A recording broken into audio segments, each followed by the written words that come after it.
Jadi untuk selanjutnya, untuk Ibu Nia Anissa Ferani, waktu dan tempat kami persilakan. Sebelumnya terima kasih sekali J untuk Pak Sabar dan Bapak Ibu semuanya. Kita lanjut ke materi selanjutnya. Terima kasih kepada Pak Sabar untuk materi tentang pengajarannya, bisa sangat bermanfaat sekali untuk kita implementasikan nanti ketika di kelas seperti itu. Selamat siang Ibu Meta, apakah suara saya dapat terdengar dengan jelas Ibu Meta? Jelas Baik. Ibu, terdengar. Baik. Izin saya share screen Bapak Ibu. Silakan.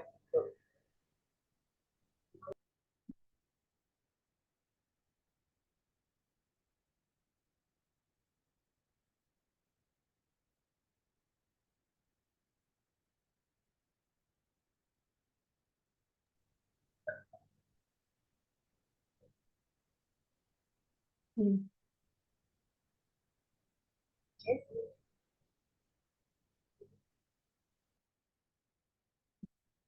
Assalamualaikum warahmatullahi wabarakatuh. Salam kenal, Sebelumnya, terima kasih kepada Ibu Meta dan kepada Akademi Teknik Radio Diagnostik dan Radioterapi Yogyakarta yang sudah mengundang saya, memperkenankan saya untuk membawakan materi mengenai penelitian dan pengabdian masyarakat bagi perguruan tinggi dan dosen di institusi seperti itu. Sebelumnya saya juga ingin siang ini adalah sharing seperti itu nih Bapak Ibu, karena saya melihat juga Bapak Ibu jauh lebih senior daripada saya seperti itu, dan pengalamannya pasti sudah jauh lebih banyak mengenai kegiatan penelitian maupun kegiatan pengabdian kepada masyarakat. Salam kenal, saya Nia Anissa Ferani, di mana saya adalah salah satu dosen di Institut Teknologi Telkom Purwokerto, di mana home base saya adalah home base Rekayasa Perangkat Lunak. Akan tetapi background dari pendidikan saya itu adalah fisika Bapak Ibu. Jadi S1 saya fisika di Medan dan S2 saya di UGM bersama dengan Ibu Meta seperti itu. Jadi kita waktu S2 kita satu kelas seperti itu Bapak Ibu. Nah, jadi saya sedikit menceritakan background saya tadi fisika dan juga saya mengajar di Prodi RPL, kira-kira penelitian ataupun pengabdian masyarakat yang bisa saya lakukan apa seperti itu. Karena saya sendiri bidang ilmunya tidak relevan dengan prodinya saya, seperti itu. Tetapi dalam bidang pendidikan atau pengajaran tetap saya mengajar mata kuliah fisika ataupun beberapa mata kuliah berhubungan dengan fisika, seperti itu. Nah, kita kembali dulu kepada hakikat penelitian seperti itu, Bapak Ibu. Nah, kita tahu di hakikat penelitian dasarnya itu adalah kegiatan proses yang pada dasarnya untuk memecahkan suatu masalah yang dilakukan dengan menerapkan metode-metode ilmiah yang bertujuan agar gitu ya untuk menjelaskan, memprediksi atau mengontrol fenomena-fenomena yang terjadi di lingkungan kita seperti itu. Kenapa? Karena kita manusia sebagai harfiahnya itu pasti selalu ingin tahu kenapa ya bisa terjadi seperti ini. Kalau saya melakukan A, apakah bisa terjadi B seperti itu. Nah, jadi itu adalah sebuah proses penelitian sebenarnya Bapak Ibu. Jadi berdasarkan dari rasa keingintahuan dari mahasiswa untuk mengetahui fenomena-fenomena yang terjadi di lingkungan seperti itu. Nah, kalau pengabdian sendiri, pengabdian ini itu berdasarkan dari permasalahan-permasalahan yang ada di masyarakat. Bagaimana kita bisa memecahkan atau kita bisa membantu dari segi kepakaran kita atau ilmunya kita atau pengalamannya kita dalam memecahkan permasalahan di masyarakat. Tujuannya untuk apa? Untuk memajukan kesejahteraan masyarakat dan juga mencerdaskan kehidupan bangsa. Itu berdasarkan Undang-Undang Dikti nomor 12.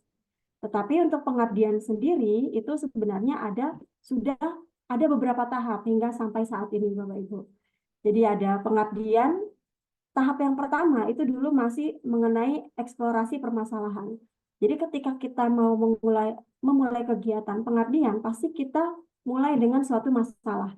Nggak mungkin ujuk-ujuk kita melakukan pengabdian, kita membawa suatu ide yang sebenarnya itu tidak ada masalah di masyarakat. Nah, jadi dimulai dengan permasalahan yang ada di masyarakat. Kita eksplorasi dulu, kita gali dulu. Kira-kira apa sih yang dibutuhkan masyarakat? Apa sih yang permasalahan yang bisa kita selesaikan, atau semisalnya masyarakat ini punya potensi tetapi belum dikembangkan. Apa sih yang bisa kita bantu seperti itu? Nah, dari eksplorasi permasalahan ini kita bisa memanfaatkan teknologi atau ilmu yang kita punya. Nah, memanfaatkan teknologi tidak harus sesuai dengan bidangnya kita. Kita bisa memanfaatkan teknologi-teknologi yang ada, yang sekiranya di masyarakat itu masih belum aware seperti itu. Nah, kita bisa memanfaatkan teknologi atau aplikasi dari ilmu pengetahuan yang kita punya. Nah, dari penerapan iptek ini, ternyata kegiatan pengabdian itu sampai saat ini tuh semakin berkembang, Bapak Ibu. Di mana tidak hanya penelitian, saat ini itu sedang gembar-gembornya atau sedang boomingnya tentang hilirisasi inovasi, seperti itu. Jadi dari kegiatan penelitian dosen, dari kegiatan penelitian Bapak Ibu di kampus ataupun di dunia kerja di praktisinya Bapak Ibu, itu ternyata setelah kita melakukan penelitian, ada yang namanya tahap hilirisasi. Nah, tahap hilirisasi ini itu adalah untuk pengembangan inovasi daripada penelitiannya kita yang dapat bermanfaat di masyarakat seperti itu. Nah, sampai saat ini kegiatan pengabdian itu sudah masuk ke tahap pengabdian normal atau new normal. Jadi banyak sekali kegiatan-kegiatan pengabdian yang mengkaitkan dengan kegiatan new normal atau pengabdian normal baru. Nah, jadi kenapa sih dosen itu perlu melakukan penelitian atau pengabdian, Bapak Ibu? Nah, mungkin yang sudah kita ketahui bersama itu berdasarkan landasan ada Undang-Undang Nomor 14 Tahun 2005 Pasal 1 dan 60. Nah, itu mengatakan bahwa dosen itu adalah seorang pendidik profesional dan seorang ilmuwan. Jadi kita tidak hanya seorang pendidik, tapi kita juga seorang ilmuwan. Nah, di mana tugas utama kita itu adalah mentransformasikan, mengembangkan, lalu menyebarluaskan ilmu pengetahuan ataupun teknologi yang kita punya. Jadi melalui kegiatan ini atau di dalam pasal ini, kita diharapkan melalui pendidikan, penelitian, dan pengabdian masyarakat, kita bisa mentransformasikan, mengembangkan ilmu yang kita punya.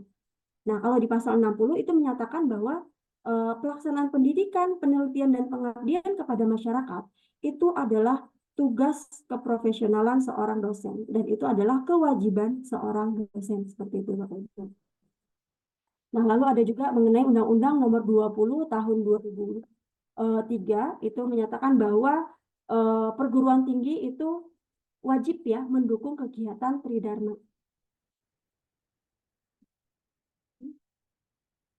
Ada juga Undang-Undang Nomor 45 dan 46 ini mengenai kegiatan pengabdian kepada masyarakat. Jadi, di sini ditekankan bahwa kita sebagai dosen itu wajib melakukan kegiatan Tridharma tadi, yaitu penelitian, pengabdian, dan pendidikan. Nah, sedikit cerita di tahun 2018 akhir, pada saat itu Bapak Ibu, saya lulus di tahun 2018 menyelesaikan program S2 saya. Lalu dengan ijazah fresh graduate saya mencoba melamar ke Institut Teknologi Telkom Purwokerto. Pada saat saya diwawancara pertama kali, yang ditanya adalah pada saat itu, Mbak Nia melamar sebagai seorang dosen. Mbak Nia sudah tahu apa tupoksi atau pekerjaan utama Mbak Nia sebagai seorang dosen pada saat itu. Nah, pada saat itu ketika saya memang mau melamar menjadi seorang dosen, saya sudah mencari informasi dulu seperti itu. Kira-kira ketika saya menjadi seorang dosen, apa hal wajib yang harus saya laksanakan? Ternyata Tridharma, yaitu pendidikan, penelitian, dan pengabdian seperti itu. Jadi yang pertama kali ketika saya wawancara kerja pada saat itu langsung ditanyakan, apa sih tujuan kamu menjadi seorang dosen? Tupoksi utama kamu menjadi seorang dosen? Nah, saya menjawab, tupoksi utama kita sebagai seorang dosen adalah melaksanakan Tridharma seperti itu. Jadi begitu pentingnya Tridharma ini bagi identitas seorang dosen seperti itu, Bapak Ibu. Nah, jadi dosen ini adalah seorang pendidik profesional dan seorang ilmuwan, di mana tugas utamanya itu adalah tadi mentransformasikan, mengembangkan, dan menyebarluaskan ilmu pengetahuan, teknologi, dan seni melalui kegiatan Tridharma perguruan tinggi. di mana ada pendidikan, kita mentransformasikan ilmu kita melalui pendidikan kepada anak didik kita, mengembangkan dan menyebarluaskan ilmu melalui penelitian, kolaborasi, dan kita sebarluaskan melalui kegiatan pengabdian kepada masyarakat. Nah, ini adalah tupoksi utama kita sebagai seorang dosen. Di luar dari pekerjaan-pekerjaan tambahan lainnya, mungkin kepanitiaan, struktural, praktisi, dan lain-lain. Tetapi ketika kita sudah memilih menjadi seorang dosen, maka hal kita komitmen kepada diri kita. Oh, apa yang harus saya lakukan? Komitmen berarti kita harus melakukan 3 hal dasar ini. Di luar tupoksi-tupoksi pekerjaan yang lain, seperti itu. Nah, jadi dalam sinergitas Tridharma perguruan tinggi, mungkin ini sudah hal umum gitu Bapak Ibu. Nah, ketika kita melakukan penelitian, apalagi ketika saya mengajukan sertifikasi dosen pada saat itu, Serdos, nah tupoksi utama yang presentasi utama yang saya buat itu adalah penelitian. Nah, penelitian pada saat itu saya buat sekitar 40%, pendidikan tupoksinya itu 30 penelitian 50%, pendidikan 30%, dan pengabdian masyarakat saya buat presentasinya adalah 20%. Jadi kalau untuk Serdes yang baru, kita harus bisa memprioritaskan mana nih dari Tridharma ini yang kita prioritaskan. Pada saat itu saya memprioritaskan penelitian dikarenakan ada background beberapa penelitian-penelitian yang sudah saya lakukan dan hibah-hibah yang sudah saya lakukan. Saya jelaskan semuanya di dalam lembar pada saat pengajuan Serdos. Nah, kenapa penelitian saya jadikan utama? Karena dari penelitian kita bisa tahu nih, oh dari penelitian kita bisa mendapatkan value-value baru yang bisa kita bawa ke dalam pembelajaran kita, yang bisa kita ajarkan kepada mahasiswa kita dari hasil penelitiannya kita. Dari penelitian juga kita bisa mengaplikasikannya kepada kegiatan pengabdian masyarakat, seperti itu. Sehingga pada saat itu ketika saya mengajukan Serdos, saya buat tupoksi utama atau presentasi utama itu adalah penelitian sebesar 50%. Lalu ada 30 dan 20. Karena dari penelitian, identitas seorang dosen itu bisa diketahui. Karena dari penelitian juga akan kelihatan nanti jenjang karirnya sampai ke tahap profesor atau guru besar seperti itu. Hal inilah yang awal diajarkan praktik baik yang dilakukan di kampus kita.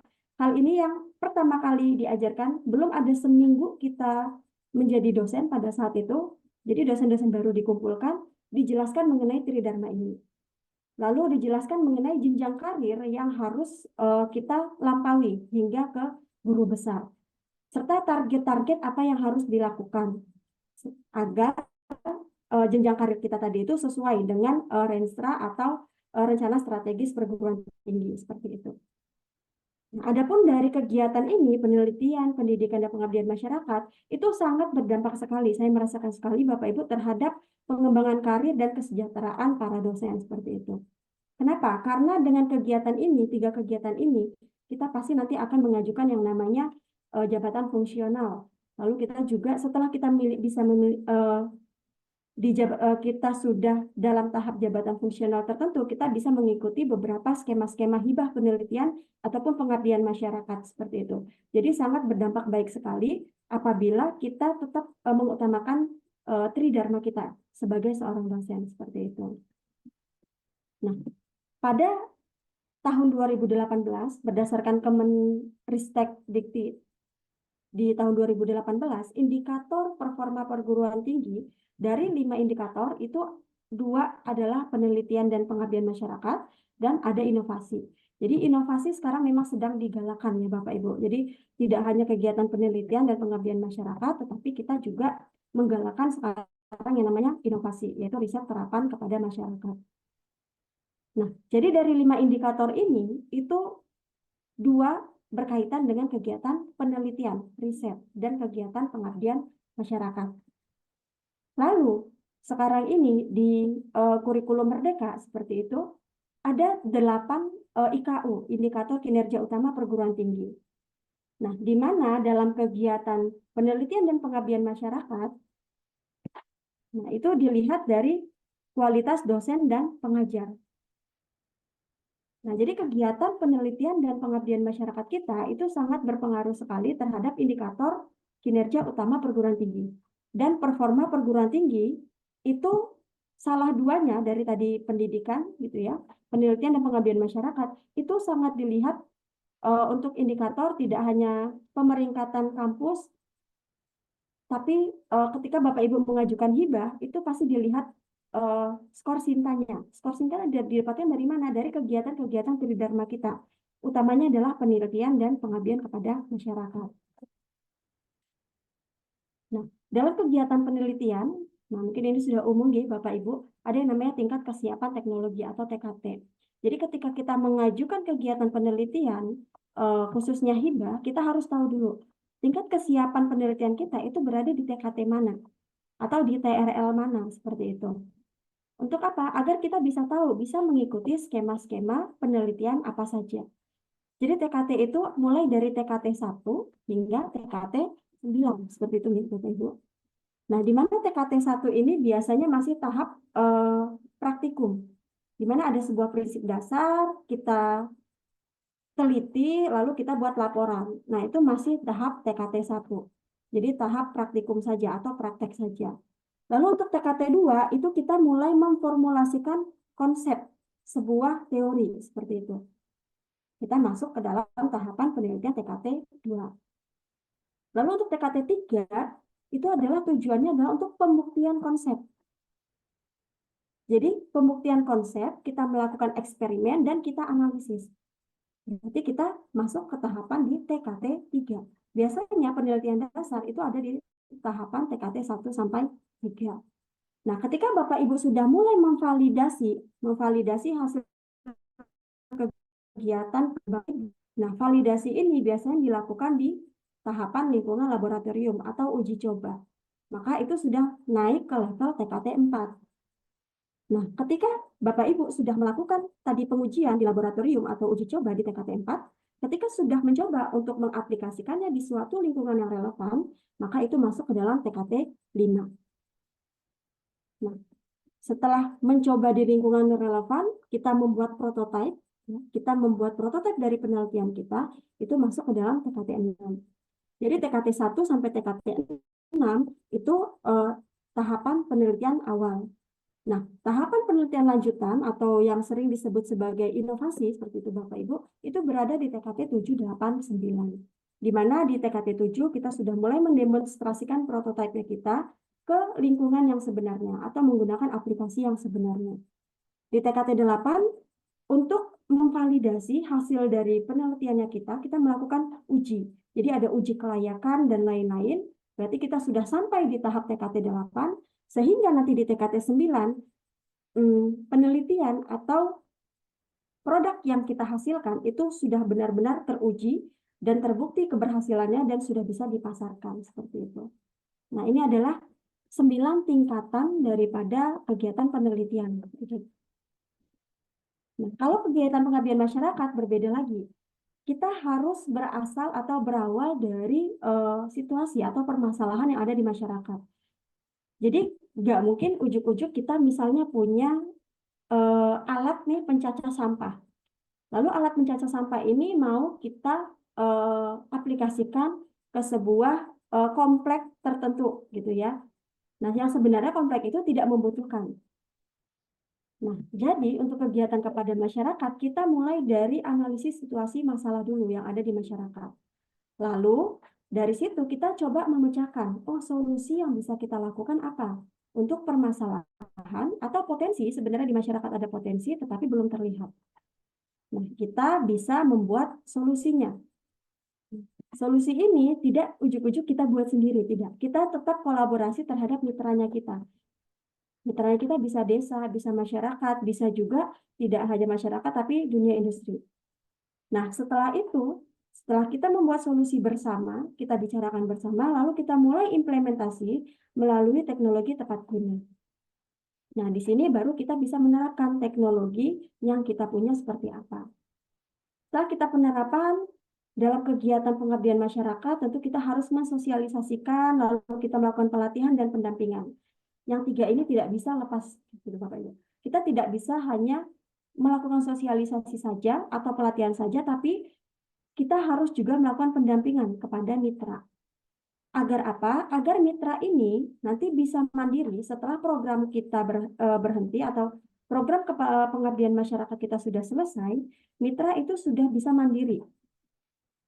Nah, selain kita melakukan pendampingan, kita buat juga panduannya atau guide map-nya atau guide misalnya kita implementasi alat gitu ya. Kita ajarkan, kita sosialisasikan, kita buat pelatihan, kita lakukan pendampingan beberapa kali. Lalu kita buat guide untuk menggunakan alat ini seperti apa? Agar nanti ketika program ini sudah selesai, tetap ada keberlanjutan di masyarakat dalam menerapkan iptek yang sudah kita salurkan kepada masyarakat seperti itu. Nah, ini adalah tahapan dalam kegiatan pengabdian masyarakat. Nah, adapun fokus riset, jadi kalau dibilang penelitian dan pengabdian yang terbarukan, sebenarnya kita tidak bisa mengatakan ini penelitian yang terbarukan. Tidak gitu ya. Kenapa? Karena mungkin sekarang lagi booming itu AI. Tetapi penelitian AI itu tidak sekarang-sekarang ini dilakukan, tapi sudah mulai dari 20-30 tahun yang lalu. Tapi kenapa boomingnya sekarang? Karena bisa diimplementasikannya sekarang. Jadi untuk penelitian, misalnya Bapak Ibu merasa ini penelitian saya masih dasar atau penelitian saya masih di tahap terapan menengah seperti itu. Tidak apa-apa, dilakukan saja. Walaupun belum berdampak saat ini, tetapi pastikan Bapak Ibu membuat roadmap itu bisa digunakan atau berdampak nanti 5-10 tahun ke depan. Apalagi berdasarkan rencana induk riset nasional, itu ada beberapa kategori riset yang diutamakan, yang diprioritaskan. Apabila Bapak Ibu mengajukan kegiatan penelitian ataupun pengabdian kepada masyarakat, fokus-fokus riset inilah yang diutamakan oleh pemerintah untuk didanai seperti itu. Untuk kegiatan pengabdian ada green economy, blue economy, digital economy, tourism, dan health independence. Jadi ini sangat berkaitan sekali dengan ATRO di bagian health independence seperti itu. Jadi di bagian kesehatan. Nah, kenapa sih kita harus melakukan sebagai dosen melakukan kegiatan penelitian dan pengabdian masyarakat? Yang pertama, karena penelitian itu memuliakan peradaban. Tanpa adanya ilmu pengetahuan, mungkin peradaban kita masih jauh terbelakang seperti itu Bapak Ibu. Tetapi karena adanya penelitian, kita bisa maju sampai saat ini. Diciptakannya berbagai macam teknologi. Bahkan sekarang sudah ada kecerdasan buatan yang banyak di masyarakat itu banyak mengkhawatirkan nanti ketika kecerdasan buatan ini semakin maju, apakah peradaban manusia itu akan semakin tergeserkan gitu ya, mulai dari pekerjaan dan lain-lain, karena semuanya sudah diambil oleh kecerdasan buatan. Gitu. Nah, lalu gimana sih? Kenapa sih kita harus melakukan penelitian dan pengabdian kepada masyarakat? Yang kedua itu adalah untuk membangun keahlian atau kepakaran diri kita, Bapak Ibu, sebagai seorang dosen. Jadi saya ingin menampilkan seorang dokter. Mungkin Bapak Ibu sudah mengenal beliau. Beliau adalah Dr. Prijo Sidi Praptomo SP Radka MH, seorang pakar dalam radiologi intervensional, Divisi Radiologi Intervensional, Departemen Radiologi. Nah, beliau dengan melakukan kegiatan penelitian dan pengabdian di bidangnya beliau, ketika orang bertanya, siapa sih pakar radiologi yang ada di kampus Universitas Indonesia, misalnya seperti itu, maka akan muncul nama-nama, orang akan langsung kepikiran, oh ketika pakar radiologi, dokter A, ketika pakar neurologi, dokter B, seperti itu.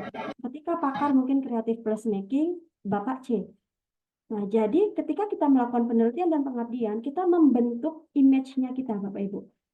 Kita membentuk image-nya kita, kepakarannya kita, dan keahliannya kita. Dan juga itu sekaligus membranding diri kita keluar. Nah, jadi untuk Dr. Prijo ini, beliau memiliki beberapa paper yang citasinya itu banyak disitasi oleh peneliti-peneliti di Indonesia. Nah, beliau sudah membangun kepakarannya di bidang radiologi intervensional. Jadi penelitian beliau itu tidak jauh-jauh dari kegiatan radiologi intervensional. Kalau mau kolaborasi gimana? Tidak masalah. Selama tujuan dari kolaborasi kita itu untuk mendukung kepakarannya kita seperti itu. Nah, lalu dalam membangun keahlian atau kepakaran, itu pasti seorang dosen dalam membuat program penelitiannya itu berdasarkan dari rencana strategis di perguruan tinggi. Nah, biasanya perguruan tinggi memiliki memiliki tagline-tagline atau visi misi dari kegiatan penelitian ataupun pengabdian kepada masyarakat. Contohnya untuk di ITTP sendiri, kita memiliki fokus risetnya itu adalah HEADS. H itu healthcare, A itu agroindustri, T itu tourism, dan S itu adalah small medium enterprise. Nah, jadi fokus risetnya kita coba ketika kita sebagai seorang dosen ingin melakukan kegiatan penelitian, kita ikuti rencana strategis dari perguruan tinggi. Bagaimana kalau kita di luar yang 4 ini tadi, yang HATS ini tadi, apalagi saya di bidang fisika seperti itu. Itu masuk ke dalam sekian persen dari fokus riset perguruan tinggi. Tetapi dalam kegiatan kolaborasi penelitian, kita mencoba untuk masuk ke dalam 4 ini tadi. Karena dalam kegiatan akreditasi perguruan tinggi pun itu pasti akan ditanya, ini fokus risetnya apa? Fokus pengabdiannya apa? Berapa persen dosen yang melakukan kegiatan penelitian ataupun pengabdian berdasarkan fokus riset institusi seperti itu. Nah, jadi dari rencana strategis perguruan tinggi biasanya sudah memiliki rencana strategis diturunkan lagi di LPPM dalam roadmap penelitian dan pengabdian institusi untuk dosen. Nah, jadi tadi kampus sudah memiliki Renstra diturunkan lagi oleh LPPM dalam sebuah roadmap penelitian maupun pengabdian kepada masyarakat. Nah, setelah itu dari LPPM akan diturunkan lagi. Kalau misalnya di kita ada yang namanya kelompok keahlian seperti itu Bapak Ibu. Jadi kelompok keahlian ini adalah yang menaungi rumpun ilmu yang penelitiannya itu hampir sama bidang ilmunya. Nah, jadi dari LPPM akan diturunkan lagi dalam roadmap penelitian dan pengabdian di masing-masing kelompok keahlian. Kelompok keahlian membuat roadmap PPM-nya, lalu setelah itu diturunkan kepada dosen-dosennya. Sehingga nanti dosen ketika membuat roadmap penelitiannya atau fokus dari penelitiannya itu berdasarkan roadmap KK. Nah, roadmap KK tadi itu berdasarkan roadmap yang diturunkan dari LPPM. LPPM membuat roadmap PPM itu berdasarkan Rensa perguruan tinggi. Seperti itu. Ini yang kita lakukan di 2019 sampai 2023, karena 5 tahun ke depan ini, 2024 hingga 2028, Institut Teknologi Telkom Purwokerto itu sudah bergabung dengan Telkom University yang ada di Bandung. Sehingga roadmap-nya kita nanti itu akan full mengikuti roadmap kegiatan Telkom University, seperti itu. Di mana untuk Rensatelyu sudah dijelaskan tujuannya kita itu adalah Entrepreneurial University. Sehingga dari sini LPPM nanti bisa membuat roadmap penelitian dan pengabdian masyarakat yang tujuannya adalah Entrepreneurial University. Berarti dari kegiatan penelitian dosen, penelitian ini harus bisa diinkubasi, lalu dihilirisasi, hingga nanti pada tahap entrepreneurial. Penelitian ini bisa menghasilkan. Penelitian ini bisa dijual. Nah, jadi ini adalah roadmap 5 tahun ke depan untuk Telkom University. Nah, ATRO pasti juga memiliki Renstra Universitas yang nanti bisa diturunkan dalam kegiatan penelitian dan pengabdian masyarakat dosen-dosen yang ada di ATRO Yogyakarta. Seperti itu. Nah, lalu yang ketiga itu untuk pengembangan karir dosen. Ngapain sih kita ngelakuin penelitian dan pengabdian? Seperti itu. Untuk pengembangan karir dosen, di mana karir dosen kita tahu ada tujuan kita ada untuk mendapatkan sertifikasi dosen, seperti itu. Atau kalau guru, sertifikasi pendidik, sertifikasi guru. Kalau dosen, pasti kita ingin mendapatkan sertifikasi dosen. Kita diakui sebagai seorang tenaga pengajar. Lalu tujuan kita melakukan penelitian dan pengabdian itu untuk pengembangan studi lanjutnya kita. Jadi nanti setelah ini studi lanjut saya, S3 saya mau apa? Penelitian saya mau apa? Nah, itu sudah didasari dari kegiatan penelitian kita pada saat kita saat ini menjadi dosen. Nah, mungkin saat ini memang bidang saya adalah fisika, khususnya adalah fisika bumi.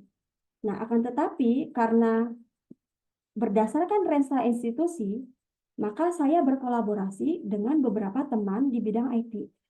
Jadi saat ini saya juga mempelajari bidang machine learning ataupun modeling data, di mana nanti machine learning ataupun modeling data ini yang rencananya akan mau saya pakai untuk studi lanjut untuk mengolah data-data geofisika. Jadi masih relevan dengan bidang ilmunya saya sebagai seorang geofisika, tetapi saya juga berkolaborasi dan mempelajari ilmu-ilmu baru untuk mendukung bidang ilmunya saya. Apalagi machine learning, AI, big data itu sekarang juga lagi happening sekali. Dan kalau dilihat trennya ke depan, itu masih sangat penelitian ini tuh masih sangat-sangat berkembang untuk 10-20 tahun ke depan seperti itu. Nah, jadi selain untuk Serdos, lalu untuk pengembangan studi lanjutnya saya, lalu untuk kenaikan jabatan akademik atau pangkatnya kita sebagai dosen. Jadi ketika kita mengajukan jabatan fungsional, mulai dari asisten ahli sampai guru besar, pasti tidak jauh-jauh dari kegiatan Tridharma, pendidikan, penelitian, dan pengabdian masyarakat. Di mana persentase penelitian itu adalah yang paling besar, seperti itu Bapak Ibu. Lalu dari kegiatan penelitian dan pengabdian masyarakat, kita bisa mengembangkan atau kita bisa menulis karya ilmiah atau publikasi ilmiahnya kita. Saya ingin menceritakan sedikit mengenai pengembangan karir saya seperti itu Bapak Ibu. Di tahun 2018, tepatnya November, saya mulai bergabung. Saya mulai menjadi seorang dosen seperti itu. Jadi baru fresh graduate, saya melamar di tahun 2018 November, saya baru menjadi seorang dosen. Pada saat itu masih kontrak profesional pada saat itu. Nah, praktik baik di ITTP itu adalah mentargetkan 1 tahun dosen setelah masuk sebagai dosen itu harus sudah asisten ahli. Jadi kita itu ditarget, Bapak Ibu. Kita ditarget 1 tahun kamu menjadi dosen harus sudah mengurus jabatan fungsional asisten ahli. Nah, pada saat itu di November 2019, di Agustus, kalau tidak, di Agustus 2019 kita dikumpulin lagi, ditanyain satu-satu, progres asisten ahlinya seperti apa, sampai di mana, pendidikannya sudah cukup belum kumnya, penelitiannya sudah ada penelitian, sudah publikasi sebagai nama pertama di jurnal terakreditasi atau belum, pengabdian sudah ada atau belum. Nah, jadi kita dikumpulin langsung ditanya oleh pada saat itu wakil rektor kita adalah wakil rektor di bidang SDM itu langsung pegawai Telkom dari pusat yang ditempatkan di kita. Jadi kita benar-benar dimonitoring pada saat itu. Di Agustus saya sudah dimonitoring perkembangan asisten ahlinya pada saat itu. Pada saat itu sedikit mundur dikarenakan adanya di awal tahun 2020 kalau nggak salah itu terjadi perubahan struktural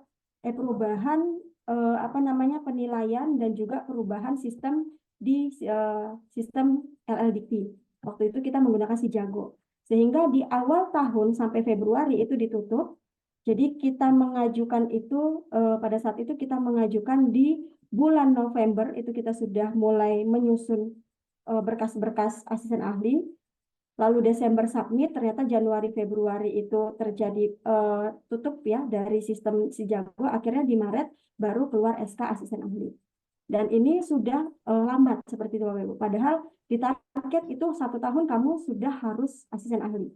Jadi ada targetnya. Nah, setelah asisten ahli di tahun 2020 ditarget lagi 2 tahun lagi harus sudah lektor. Ditarget lagi harus sudah lektor. Sehingga pada saat awal tahun 2020 itu sudah dikumpulin lagi. Lektornya bagaimana? Perkembangan lektornya bagaimana? Sehingga akhirnya di tahun 2022 saya dibantu oleh teman-teman itu mengurus berkas lektor. Sehingga di Agustus 2022 keluar SK lektor saya pada saat itu lektor 300. Jadi lompat seperti itu Bapak Ibu. Nah, itu karena apa? Karena kegiatan penelitian pengabdian masyarakat yang kita lakukan. Jadi sangat berpengaruh sekali ketika kita jenjang karir kita melakukan Tridharma itu, penelitian, pengabdian, dan pendidikan. Apabila kita tetap mengutamakan yang Tridharma ini, walaupun kita tahu tupoksi pekerjaan kita sebagai dosen, apalagi yang struktural ataupun praktisi itu sangat banyak sekali. Tetapi tetap di samping pekerjaan struktural kita, tetaplah utamakan diri kita. Nah, diri kita yaitu yang Tridharma tadi. Alhamdulillah di Agustus 2022, lektor 300-nya SK-nya keluar. Seperti itu. Walaupun sudah telat sekitar berapa bulan, itu sudah diwanti-wanti juga dari SDM gitu. Jangan telat, jangan telat, jangan telat. Dan di tahun ini, di tahun 2024, saya ditarget lektor kepala. Jadi kita setiap dosen itu ada target masing-masing. Untuk tahun 2024 ini ditargetkan lektor kepala. Tetapi saya belum bisa, kenapa? Karena saya belum ada publikasi internasional nama pertama, karena syarat lektor kepala adalah itu.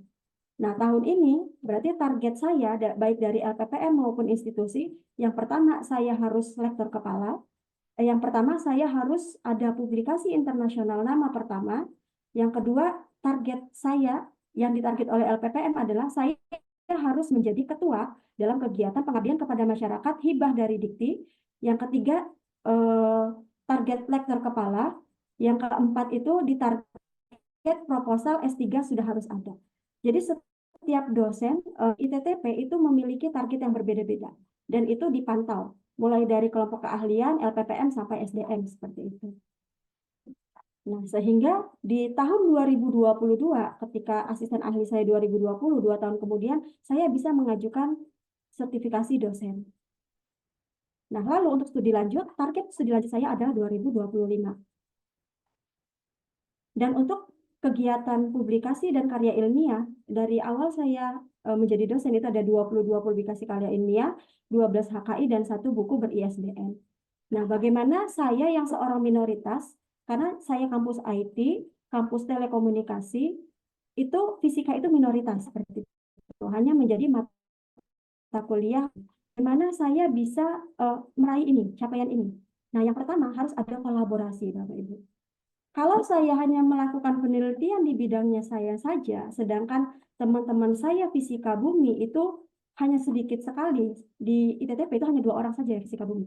Teman saya yang lain ada di kampus, teman-teman saya pada saat zaman kuliah dulu itu menjadi dosen di kampus-kampus yang lain. Nah, bagaimana saya bisa mencapai target yang sudah ditetapkan kepada saya? Berarti saya harus melakukan kolaborasi. Nah, ketika Bapak Ibu ingin melakukan penelitian, apalagi tadi ada dosen Pancasila, terus dosen yang mengajar tentang radiologi, gimana kita bisa melakukan penelitian? Bisa kolaborasi Bapak Ibu.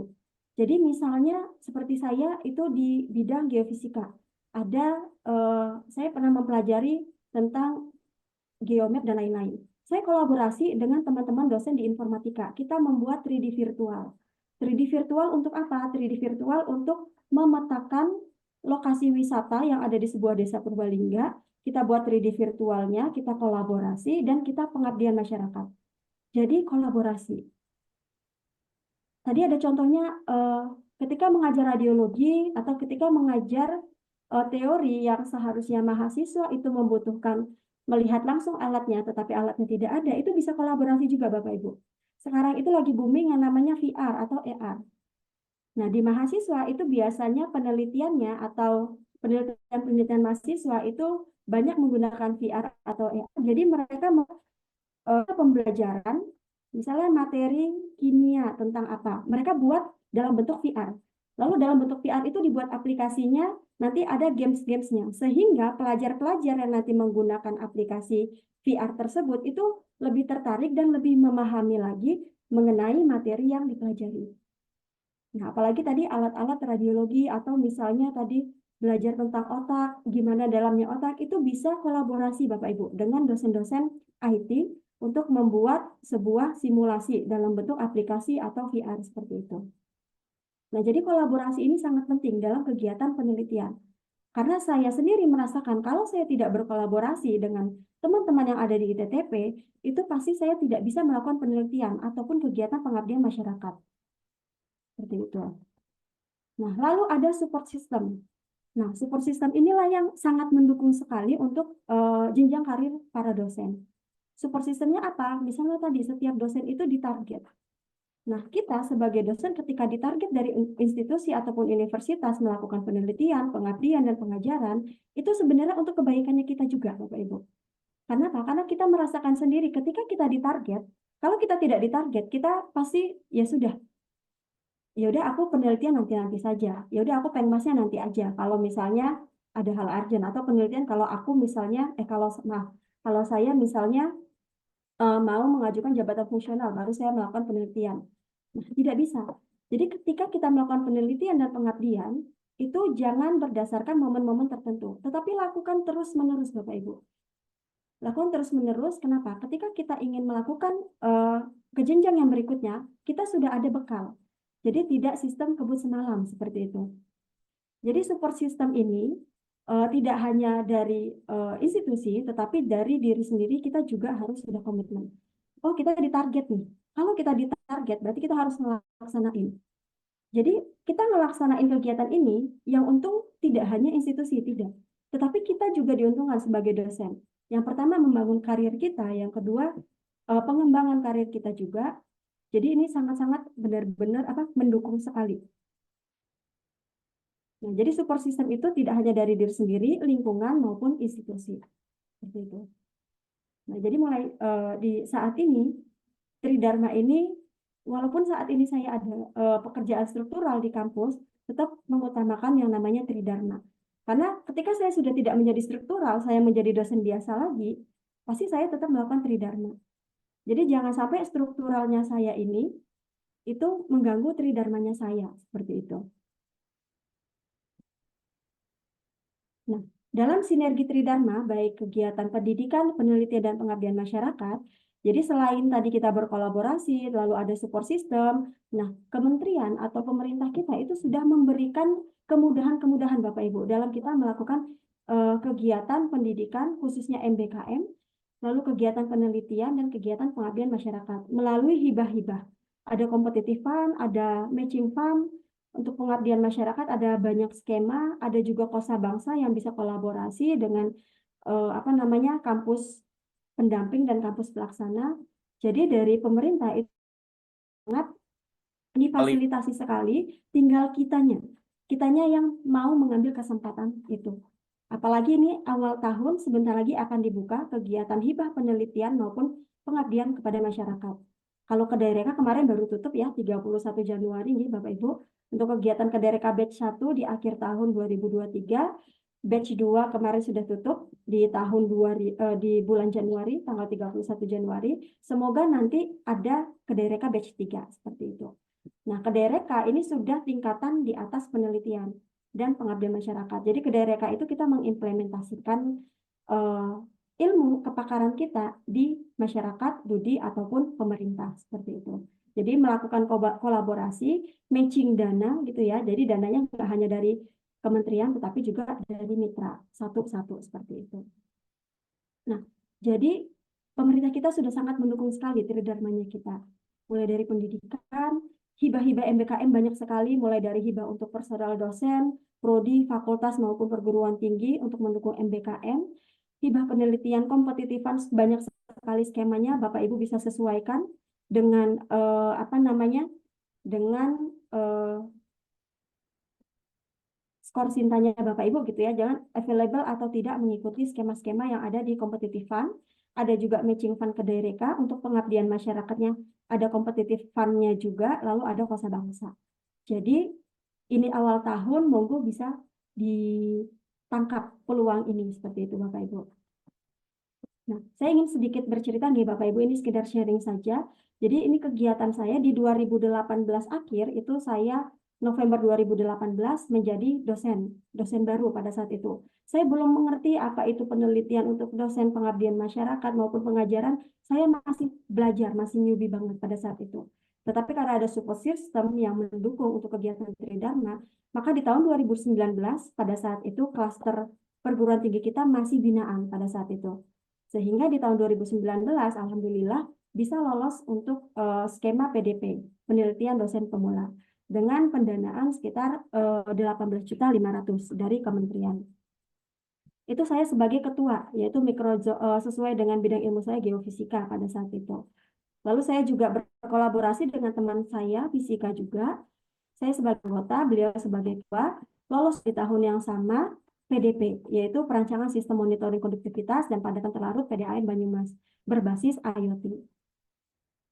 Nah, tidak puas nih di tahun 2019, oh ternyata mendapatkan pendanaan penelitian itu menyenangkan ya. Penelitian kita itu dibiayai oleh pemerintah karena untuk geofisika sendiri itu ngambil datanya itu sangat mahal Bapak Ibu. Mungkin Bu Meta tahu gitu ya. Kita ke lapangan bayar apa namanya petugas survei, sewa alat dan segala macam. Saya nggak mungkin bisa melakukan penelitian dengan dana semahal itu gitu. Tetapi dengan adanya pembiayaan dari pemerintah, saya bisa melakukan penelitian bidang saya seperti itu. Saya sangat bersyukur sekali. Di tahun yang sama menjadi anggota dari teman saya sebagai ketua, saya sebagai anggota. Di tahun 2020 lalu mencoba berkolaborasi, mencoba berkolaborasi dengan dosen IT, yaitu saya menjadi anggota dalam judul mesin tetas ayam KT. Nah, ini pendanaan dari internal ITTP. Pada saat itu dibiayai sebesar 13.500.000. Nah, di sini saya mulai belajar. Mulai belajar apa? Mulai belajar, oh kolaborasi itu penting. Saya mulai belajar machine learning. Saya mulai belajar mengenai sains data. Kenapa? Ternyata ketika saya lihat tren di luar, oh geofisika seperti itu sudah mulai menggunakan big data, sudah mulai menggunakan machine learning. Nah, dikarenakan banyak teman-teman saya yang di bidang ini di fakultas saya coba belajar seperti itu, coba kolaborasi dengan menjadi anggota seperti itu. Nah, di tahun 2020, di 2019 tidak cukup puas dengan PDP yang pertama, saya coba lagi di tahun 2020, alhamdulillah lolos seperti itu, didanai lagi dari Ristek BRIN. PDP saya yang kedua. Jadi PDP itu batasnya 2 kali seperti itu Bapak Ibu. Jadi setelah saya mendapatkan hibah PDP, berarti saya tidak bisa lagi mengajukan skema PDP, penelitian dosen PDP, penelitian dosen pemula pada saat itu. Nah, lalu di tahun 2021, nah tahun 2021 pada saat itu saya diamanahkan menjadi kepala urusan pengabdian masyarakat. Nah, di situ ternyata kegiatan dosen itu selain penelitian itu asik, ternyata pengabdian masyarakat juga asik seperti itu. Karena saya ditempatkan di posisi sebagai kepala urusan pengabdian masyarakat. Sehingga di tahun 2021 pada saat itu saya fokus di pengabdian masyarakat. Walaupun di hibah internal itu saya mengajukan juga kolaborasi dengan teman. Jadi kolaborasi dengan teman yaitu pengenalan wajah bermasker sama menggunakan machine learning juga. Alhamdulillah didanai pada saat itu. Di tahun 2022 kita coba mengikuti program kegiatan Kedai Reka. Nah, Kedai Reka alhamdulillah pada saat itu tim kita lolos didanai dana dari matching fund itu sekitar 340 jutaan pada saat itu. Nah, jadi ini adalah beberapa skema-skema hibah penelitian yang pernah saya cicipi, Bapak Ibu. Maksudnya cicipi itu coba terjun seperti itu. Mulai dari hibah dari internal, hibah dari eksternal, hibah dari dikti, seperti itu. Selain kegiatan penelitian-penelitian mandiri bersama teman-teman dosen. Nah, di tahun 2021, saya mulai tuh menjajaki yang namanya kegiatan pengabdian kepada masyarakat. Kalau tahun-tahun sebelumnya, kegiatan pengabdian masyarakat hanya bersifat insidental saja.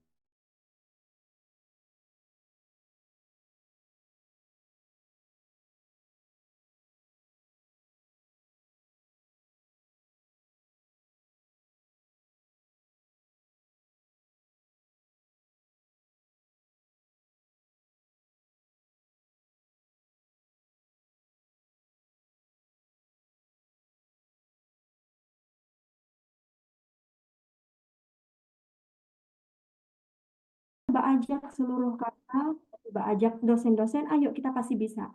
Kita buat bootcamp dan segala macam, alhamdulillah. Setelah 6 tahun kita nggak pernah lolos, di tahun itu 7 proposal kita didanai kegiatan pengabdian. Salah satunya adalah judulnya saya, yaitu skema PKMS. PKMS optimalisasi pengelolaan sampah. Jadi kita membuat program bank sampah di Desa Melum, Banyumas. Saya menggait teman saya pada saat itu, teman saya ini adalah orang yang sudah berkecimpung di dunia sampah. Jadi ada dosen yang memiliki bank sampah di desanya dan sudah berkecimpung di dunia tersebut. Saya gait, kenapa? Karena dalam kegiatan pengabdian masyarakat selain harus kolaborasi ilmu, harus juga ada penelitian atau kegiatan terdahulu yang mendukung judulnya kita pada saat itu. Nah, alhamdulillah didanai dari Kemendikbudristek sebesar 23.900.000. Itu di tahun 2022. Di tahun yang sama, di tahun berikutnya, 2023, saya makin penasaran lagi dengan kegiatan pengabdian masyarakat. Karena pada saat itu memang sebagai kepala urusan pengabdian masyarakat.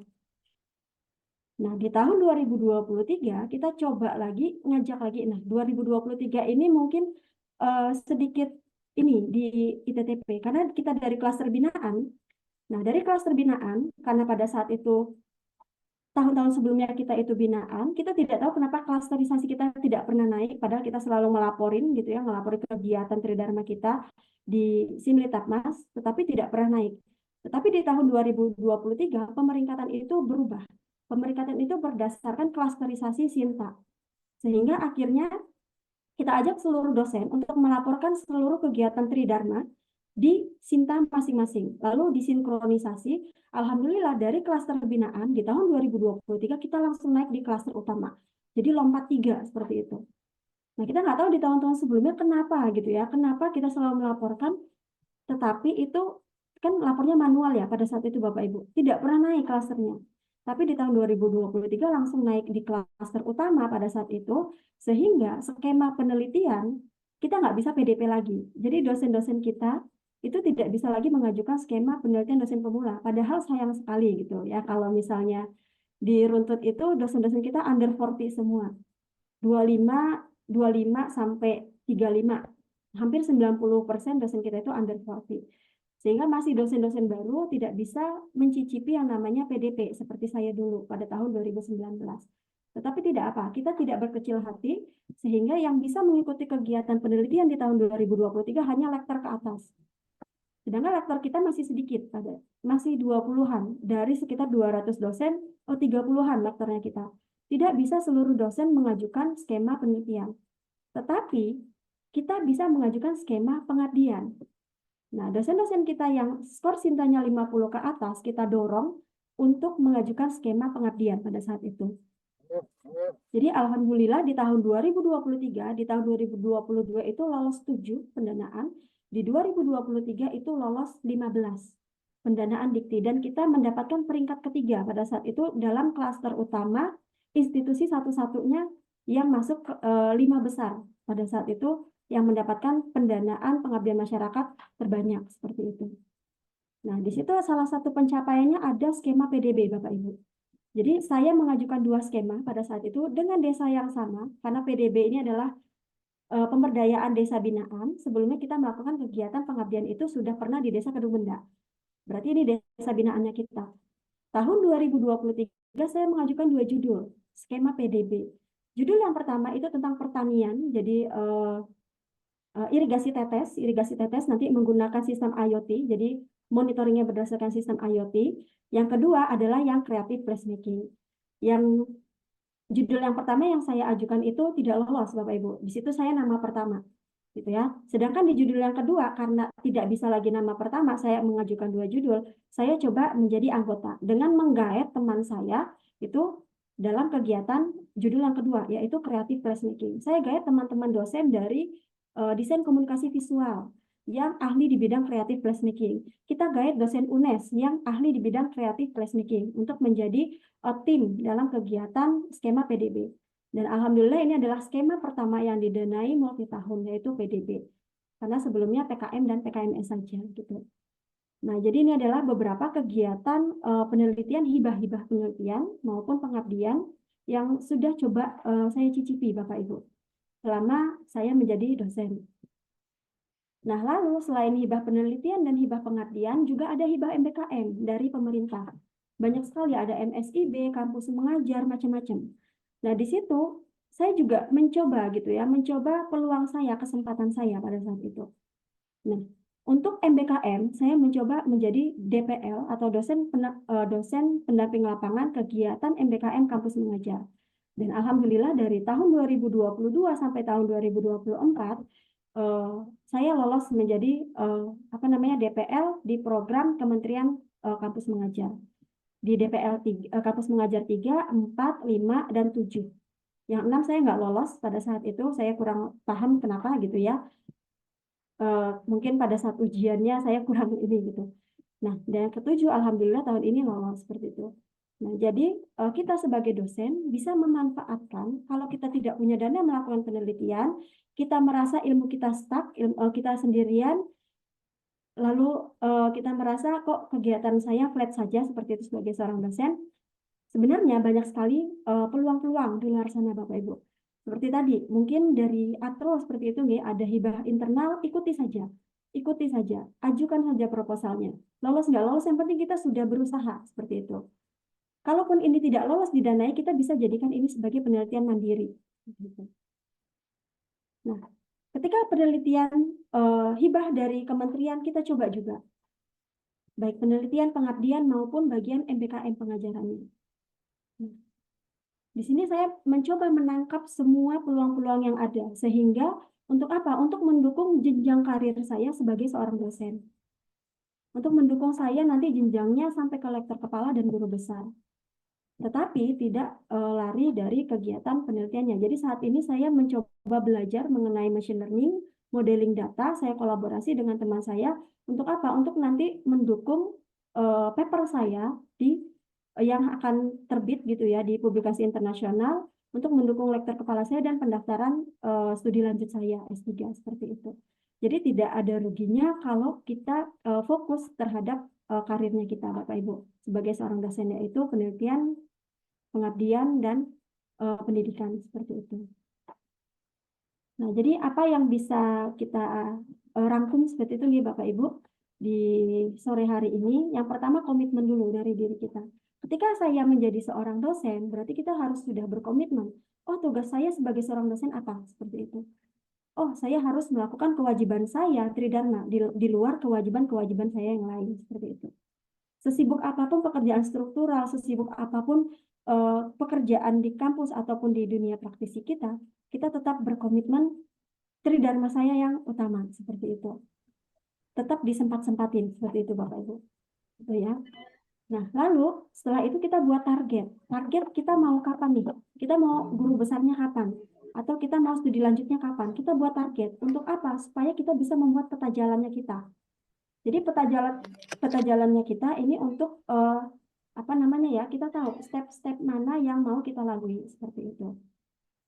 Nah, setelah itu untuk dalam pelaksanaannya kita kolaborasi, kita action, tapi kita nggak bisa kerja sendiri. Kita harus kolaborasi juga dengan teman-teman kita baik dari internal kampus maupun eksternal kampus seperti itu. Setelah kita melakukan action dalam kegiatan penelitian maupun pengabdian kita tetap harus bertanggung jawab terhadap kegiatan kita. Tanggung jawab biasanya apa? Kita punya luaran. Luarannya kita itu apa? Mungkin publikasi di Sinta berapa, atau proceeding, atau HKI, atau buku. Kita harus bertanggung jawab terhadap luaran-luaran yang kita janjikan. Tidak hanya luaran, tetapi juga pelaporan, Bapak Ibu. Nah, kenapa? Nanti ada track record-nya. Kalau misalnya kita nih tidak tertib administrasi, berarti kita akan di blacklist. Kita akan di blacklist, nggak bisa ngikuti kegiatan penelitian atau pengabdian di tahun depan seperti itu. Jadi sebisa mungkin kita bertanggung jawab terhadap apa yang kita sudah ambil dan kita laksanakan. Kita selesaikan luaran, kita tanggung jawab juga terhadap administrasi kegiatan kita. Nah, kalau misalnya kita sibuk gitu ya Bapak Ibu dalam kegiatan administrasi, dalam kegiatan penelitian maupun pengabdian biasanya kan ada honor sekretariatan. Kita bisa guide mungkin admin-admin yang ada di kampus atau mahasiswa. Kita jadikan adminnya kita untuk bisa menyelesaikan administrasi. Biasanya LPJ-an dan lain-lain itu kan sulit sekali gitu ya. LPJ-an, laporan, dan yang lain-lain. Nah, untuk LPJ-an dan lain-lain, surat-surat itu monggo kita bisa gunakan alokasi dana yang sudah ada. Biasanya itu untuk honor sekretariat itu 300.000 per bulan. Kita bisa ambil admin, atau adminnya itu bisa dari staf di kampus atau dari mahasiswa kita yang kita percayai. Untuk apa? Untuk mengatur administrasinya kita. Jadi kita tetap bertanggung jawab seperti itu terhadap administrasinya kita. Kenapa? Komitmen dan responsibility-nya atau tanggung jawab dan komitmen itu saling keterkaitan. Ketika kita sudah berkomitmen, kita harus bertanggung jawab kepada komitmennya kita seperti itu sebagai dosen. Nah, mungkin itu nih Bapak Ibu di sore hari ini izin sharing. Jadi ini sekedar sharing ya Bapak Ibu, bukan untuk menggurui atau apa, tapi sharing dari kebaikan-kebaikan apa atau misalnya peluang-peluang dan manfaat apa yang sudah saya dapat ketika saya melakukan tridharmani saya sebagai seorang dosen seperti itu. Mungkin itu dia dari saya, Bapak Ibu. Jika ada yang kurang berkenan, saya mohon maaf. Saya kembalikan kepada Ibu Nita.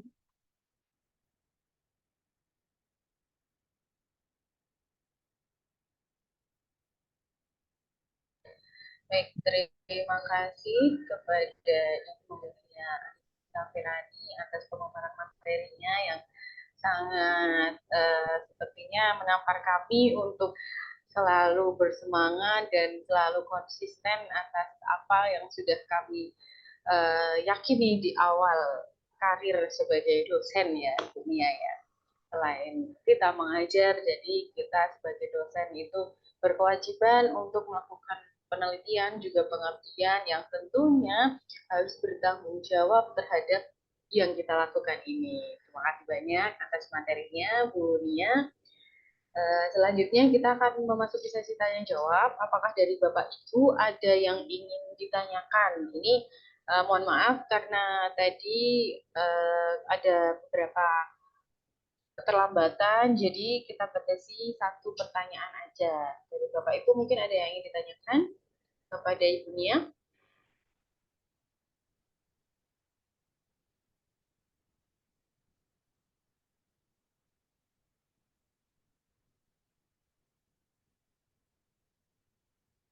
Oke, Udah, ini sudah nggak lebih ada senior, Bapak Ibu. sudah lebih senior di Ibu Nita. Oke.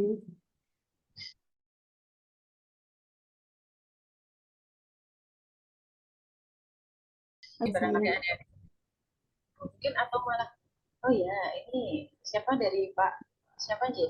Pak Suharyadi, monggo Pak Suharyadi. Selamat sore Bu Nia tadi ya, nggak salah. Ibu. Eh, saya melihat presentasi kemudian pemaparan berapa kali penelitian itu memang ya, kita seorang dosen harusnya rajin meneliti dan menulis. Ya, yang menjadi pertanyaan saya mungkin beda dengan materi yang disampaikan, tapi bagaimana eh, apa ya kita mau mulai menulisnya kan agak-agak susah ya. Ya, jadi bagaimana membuat kita bisa menjadi pendorong utama kita bisa mulai menulis ya. Memang saya lihat sekarang ini menulis itu sangat penting sekali. Dan mungkin tidak, apalagi saya orang lapangan itu apalagi suruh menulis ya. Susah walaupun kasus-kasusnya banyak seperti Dr. Priyo tadi. Kan mungkin saya sama Dr. Priyo hampir-hampir sama. Itu kan saya kalau beliau yang mengerjakan saya yang membantu kan gitu ya. Tapi kasusnya juga banyak. Tapi untuk memulai menulis ini yang agak susah. Ya, bagaimana untuk menumbuhkan diri kita untuk memulai menulis. Itu aja Bu Nia. Makasih. Oke, baik. Terima kasih, Pak Suri Hadi. Baik. Kan pada saat ini Pak Suharyadi selaku praktisi, Pak. Ya, betul Ibu. Oh, nggih. Kemudian saya baru untuk diminta dari Poltekkes juga untuk menulis. Ya, Nggih. jadi memulai itu memang susah kalau nggak Nggih. dipaksakan. Nah ini yang untuk menumbuhkan rasa menulis itu terutama memang dosen-dosen kita itu yang di apa ya atau ini banyak orang-orang praktisi. Jadi untuk menyempatkan diri menulis ini yang agak susah. Walaupun mungkin kalau kita niatkan menulis apapun yang ada pengalaman kita yang ada di lapangan itu sangat-sangat banyak. Ya mungkin itu Ibu ya, makasih. Oke, baik. Terima kasih Pak Suharyadi. Jadi izin Pak, mungkin sedikit bercerita tentang ada pengalaman juga di Telkom. Jadi kita juga ada beberapa dosen praktisi seperti itu Bapak Ibu yang ditempatkan langsung oleh Telkom ke kampusnya kita. Jadi praktisi sebenarnya sudah ada IDN-nya juga, jadi didaftarkan juga sebagai dosen tetap di ITTP. Tetapi dalam kegiatan penelitian dan pengabdian masyarakatnya itu seperti apa? Seperti itu nih Bapak Ibu. Dan memulai menelitinya, memulai menulis hasil penelitian. Karena kalau dari praktisi yang di ITTP beliau itu memiliki sebenarnya banyak ini Pak, banyak penelitian karena di dunia kerja itu sebenarnya banyak permasalahan-permasalahan yang bisa dituangkan dalam jurnal atau paper seperti itu. Dibandingkan kita yang dosen, yang kita yang mencari-cari hal yang baru, permasalahan yang untuk diteliti, tapi sebenarnya di dunia kerja itu justru sudah banyak sekali permasalahan-permasalahan yang bisa diselesaikan, sudah banyak sekali penelitian-penelitian terbarukan yang bisa ditulis dalam jurnal. Nah, permasalahannya gimana memulai menulisnya seperti itu. Kadang waktunya yang juga kurang, terus motivasi dalam menulisnya juga kurang, seperti itu. Nah, kalau praktik baik jadi kita, itu setiap dosen praktisi tadi itu merekrut beberapa mahasiswa untuk melakukan kegiatan penelitian bersama, seperti itu Bapak Ibu. Jadi, penelitian dosen itu dikerjakan bersama-sama oleh mahasiswa. Nah, sehingga dalam nanti penulisan artikelnya itu tektokan bersama mahasiswa. Jadi bareng-bareng nulisnya bersama mahasiswa seperti itu Bapak Ibu. Jadi hasil penelitian itu bisa dipecah nanti jadi beberapa karya ilmiah. Nah, dipecah dari beberapa karya ilmiah, lalu bersama-sama, jadi berkolaborasi bersama-sama mahasiswa dalam menulis karya ilmiahnya. Kenapa? Karena beberapa praktisi kita juga sibuk dalam kegiatan pekerjaan sehari-hari, sehingga banyak dibantu oleh mahasiswa, tidak hanya di penelitian, tapi di pengabdian masyarakatnya juga.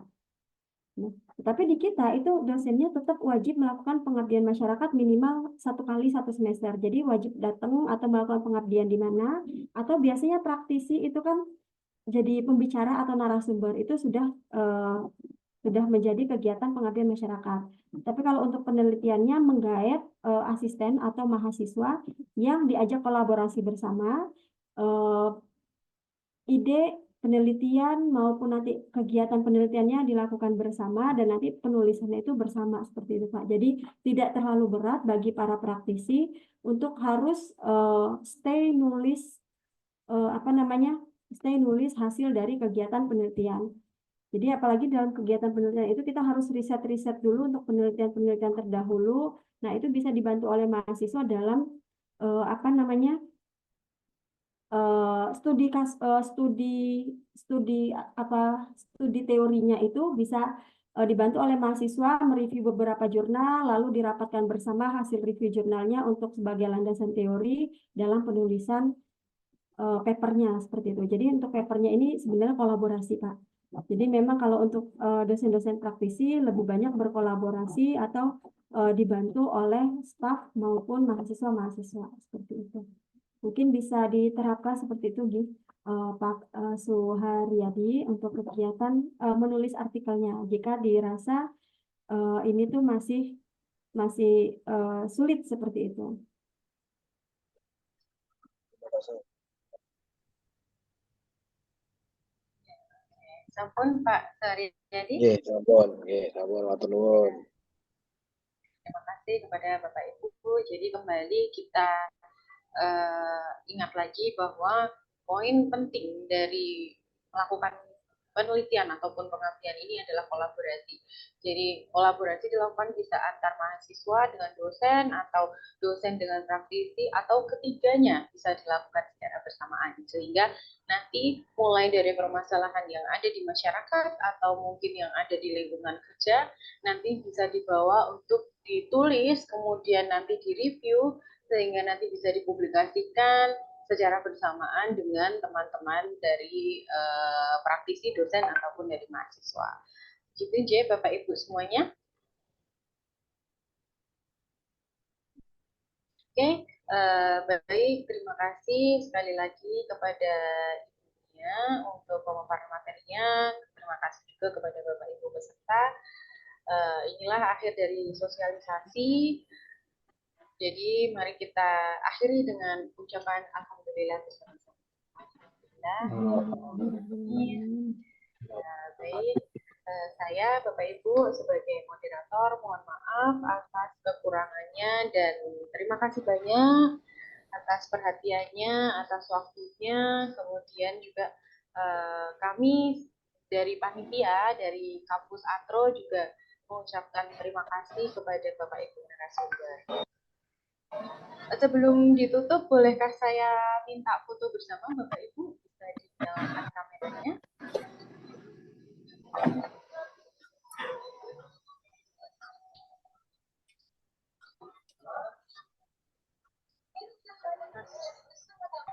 Bapak Efrin, Bapak Ardila, yang mungkin sedang tidak sholat atau tidak berhalangan, mohon dinyalakan kameranya, kita foto bersama. Dalam hitungan 3, 1, 2, 3.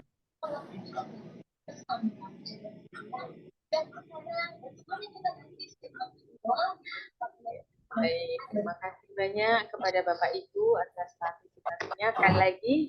Dan tadi ada link absen, Bapak Ibu mau isi, nanti bagi Bapak Ibu yang sampun mengisi link absen akan dikirimkan e-sertifikatnya.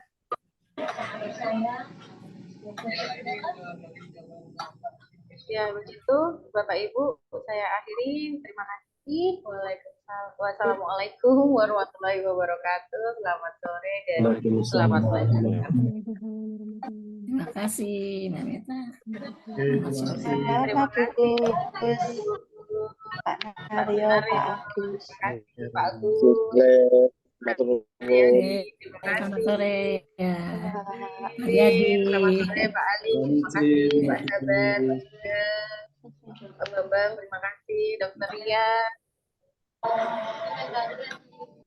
Live ya Mbak ya. Ya, terima kasih, Bisa Bu. live ya. Nggih. Mbak Dewi, live. Live. Nggih, siap Bu Gus. Ya.